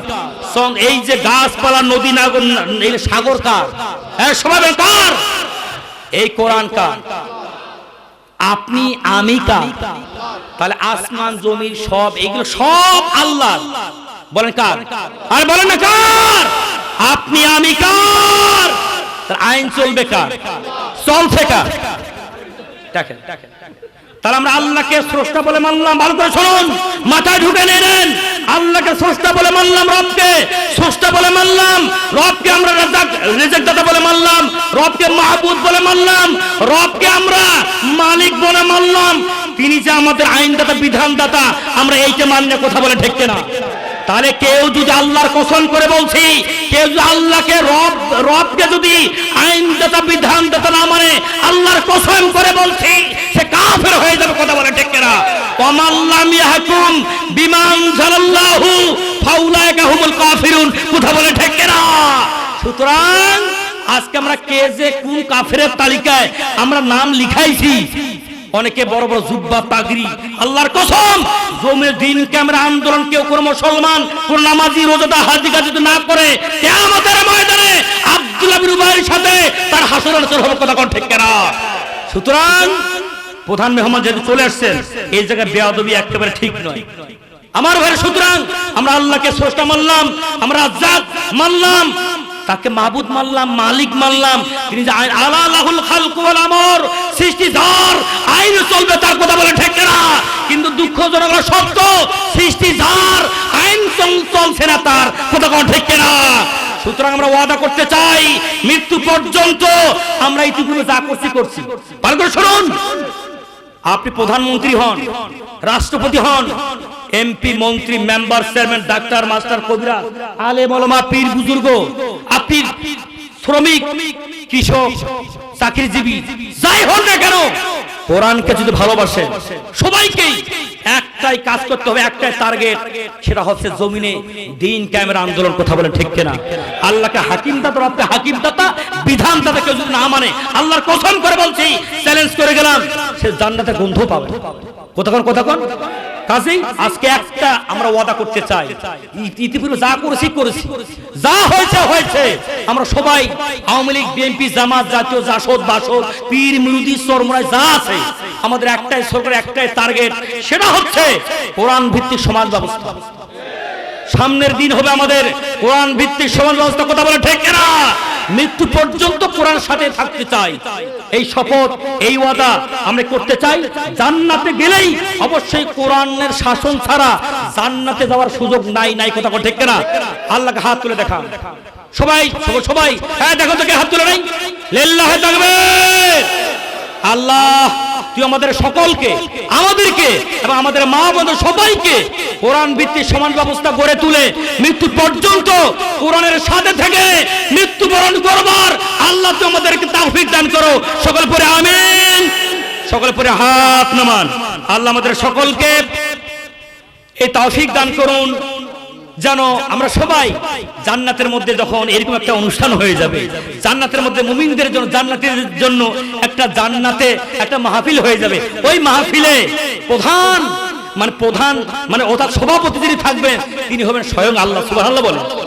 ওই মাহফিলে বিশেষ অতিথিও থাকবেন, তিনি হবেন হযরত দাউদ আলাইহিস সালাম, এবং প্রধান অতিথিও থাকবেন তিনি হবেন আপনার আমার দরদের নবী, বিশ্ব নবী জনাবে হযরত মুহাম্মদ রাসূলুল্লাহ। যেন ওই জান্নাতের ওই অনুষ্ঠানে, ওই মাহফিলে আমরা যেন সবাই একসাথে থাকতে পারি। আল্লাহ কবুল করে। সকলে পড়ে আমিন। সকলে পড়ে আমিন। কর্তৃপক্ষ অত্যন্ত কষ্ট করেছে। তরুণ, এরা যুবকও নয়। অনেকে বলেছেন, আব্দুর ভাই বলেছেন, সাজ্জাদ ভাই বলেছেন এরা যুবকও নয়, এরা তরুণ। তরুণদের জন্য দোয়া করবেন না? তারা একটা সংগঠন তৈরি করে হিলফুল ফুজুল। রাসূল করিম সাল্লাল্লাহু আলাইহি সাল্লাম নবুয়ত প্রাপ্তির পূর্বেই তিনি একটা সংগঠন করেছেন হিলফুল। এইটার উদ্দেশ্য ছিল সমাজ সংস্কারের কাজ। সমাজ সংস্কার তার মানে সমাজ থেকে যত সুদ, ঘুষ, দুর্নীতি, অশ্লীলতা, যত মানুষের হক আদায়, মানে খেয়ানতকে আমানতে পরিণত করার তার আন্দোলন করেছেন। কথা বলেন ঠিক কিনা? আমরা দোয়া করছি যে তরুণরা, যুবকেরা যে একটা সংঘ তৈরি করেছে, একটা ক্লাব তৈরি করেছে, যাতে করে সে বিশ্বনবী সাল্লাল্লাহু আলাইহি ওয়াসাল্লামের মতো করেই এই হিলফুল ফুজুল তারা যেন সমাজ সংস্কারের, দেশ সংস্কারের কাজ করে যেতে পারে। এর জন্য তাদের দোয়া করবেন যাতে করে এই তরুণেরা, যুবকেরা যাতে করে সে হযরত বেলাল, খুবের খাব্বাবের সাথে জান্নাত যেতে পারে। সকল পড়ে আমিন। সকল পড়ে আমিন। পরিশেষে আপনাদের সকলকে আন্তরিক মোবারকবাদ জানিয়ে আপনাদের সকলের কাছ থেকে দোয়া চেয়ে নিয়ে, প্রধান মুফাসসিরের কাছ থেকেও দোয়া চেয়ে নিয়ে, ক্ষমা চেয়ে নিয়ে আমি আমার নাতি দীর্ঘ সংক্ষিপ্ত আলোচনা এখানে শেষ করছি। ওয়া আখিরু দাওয়ানা আনিল হামদুলিল্লাহি রাব্বিল আলামিন। আসসালামু আলাইকুম ওয়া রাহমাতুল্লাহি ওয়া বারাকাতুহু।